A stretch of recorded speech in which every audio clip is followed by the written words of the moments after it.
টাকাটা গুলো আপনার, এটা গুলো আমার না। এজন্য আমার টিয়া দিতে হলে আপনার মনের মধ্যে সন্দেহ লাগবে। এই যে দেখেন কতটুকু মধু আছে, 10 গ্রাম আছে জায়গায়।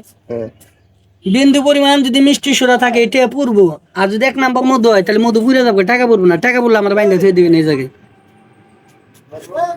টাকা পড়লে তো আপনার লস। না এই টাকা পড়লে আমার বাইন্দা দিবেন। আমি কি কইছি, মিষ্টি সুরা থাকলে টাচ করে পুড়ে যাবো গা। আর অরিজিনাল মধু হইলে পড়বো না। এটা হলো জায়গা সুদা গ্যাস লাইট, এর বলে গ্যাস লাইট নাই।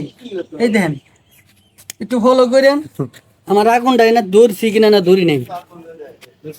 আগুন ধরছে ওই যে নগদে উপরে আগুন ধরবো, এনে দেখবেন না। ওই বল উঠে গেছে ভাই। যদি বিন্দু পরিমাণ মিষ্টি সুরা থাকে দাদা, আমার এই টাকা পুইরে ঘুষু লাগে যাবে। আর মধু হইলে আমার মধু পুড়তো। মধু কি পুড়তেছে দাদা? পুরে আইনবেলা ঠান্ডা করার মেশিন আছে, আঙ্গুলটা নিয়ে ছোয়ান বেলা ঠান্ডা করার মেশিন আছে। গরম না ঠান্ডা? গরম না। বিন্দু পরিমাণ যদি মিষ্টি সুরা থাকতো দাদা, তাহলে মনে করতেন আগুন দিছি আমি এনে। এই জায়গাটা গুলো শুকনা, ওগুলো পাতলা কাগজ।